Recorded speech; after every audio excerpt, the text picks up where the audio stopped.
Our story is a bit odd, but I have a haunting feeling that this is not so much a story as it is a faint, but maybe not so distant, unsettling memory, shared by possibly everyone on the planet, probably.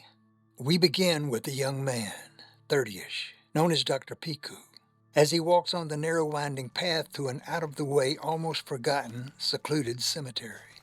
This fellow is an overeducated, arrogant, selfish, and disrespectful specimen of the human race. Narcissistic, he sees himself superior to everyone. It never crosses his mind that there may be another way of being, and another very active world that he is not aware of. This other world has always been there since the beginning of time, and will always be there until the end of time. The doctor possesses no noticeable character, but he characteristically acts like a spoiled child, metaphorically pushing other children around in his own little playground. He has so many despicable traits, they can't be counted. He thinks he can do whatever he wants, whenever he wants. He is a man with a shotgun mouth and a BB ass. He just might actually be proud of being an asshole, probably. As he moves along the winding path, he turns the corner and there, in front of him, about 10 feet away, is the cemetery gate. He sees a faint figure in the fog. Standing behind the gate is an old, wise, and weary man with sunken eyes and a snow-white beard. Caretaker is his name.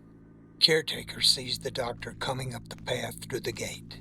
Caretaker reaches in his vest pocket, pulls out his old-school pocket watch, clicks the top open, and checks the time.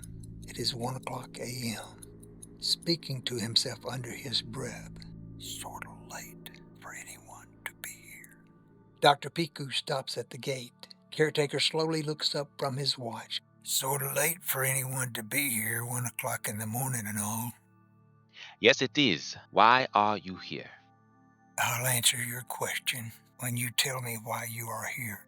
I am here to walk the paths and become part of the peace and solitude. I do this often, usually early evenings, but tonight I wanted to come after midnight. Now, why are you here? "I'm here because I live here. I belong here. I'm caretaker." Yes, well, now that we have established who we are, please open the gate so I can enter. "I will.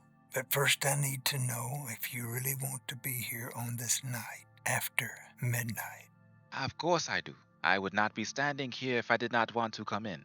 "Is there any special part of the grounds that you are planning on visiting?" No, not really. Like I told you, I like to walk the paths for the peace and solitude. "Do you have loved ones here?" No, I just want to walk.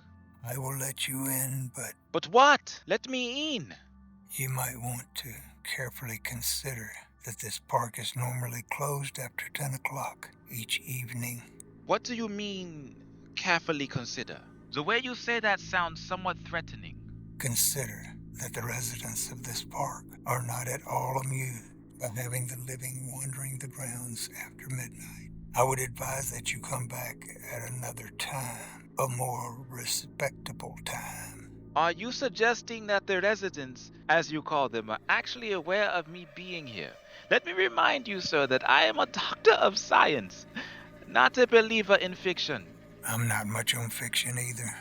When I first came here, I was not at all prepared to learn what I know now to be fact. I have grown to know the residents by name, most of them anyway. They trust me, and that's why you and I are having this conversation."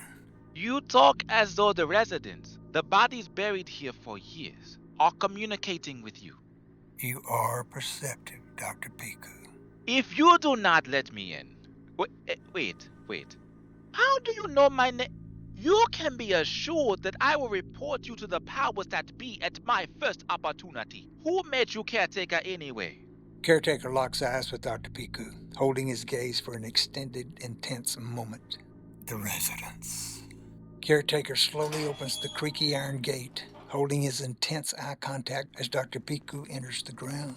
The doctor is unknowingly spellbound by Caretaker. Dr. Piku slowly turns, not so sure of himself anymore, and walks backward through the gate, eyes fixed on the glare from Caretaker.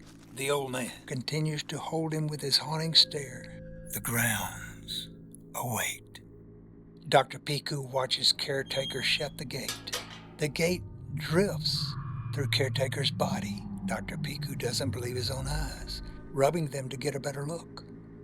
The two men slowly drift apart, further confusing Dr. Piku. He looks down and around himself. He is moving slowly into the darkness, but he is not walking. He can't control his movement. He tastes the foul smell of rotting flesh. He fights to control panic, still trying to hang on to his blind arrogance and thoughts of superiority. He can barely see the Caretaker fading away as the swirl of the late night fog engulfs him. He feels the presence of others, and strange to see through the fog, but there's only shadow and vague shapes. He feels himself being tugged at and pulled deeper into the darkness. He feels a pain in his side, and then a pain in his chest, then throbbing pain from head to toe. He surrenders to his panic and pain-driven fear of the unknown and repeatedly tries to scream, but no matter how hard he tries, only faint whimpers can be made. The shadows and shapes crowd him, getting closer and closer. They hold him. They have him. He feels a terrible sharp pain starting in his groin and rapidly rising to his gullet. He finally finds his final scream as he looks down at his body and discovers that his torso has been ripped open from bottom to top. Dr. Piku screams and screams. The infernal blinding fog envelops him as his pitiful screaming misery fades. A sudden cold and stiff breeze from out of nowhere swiftly ushers the fog away. The night settles. Caretaker is at his post.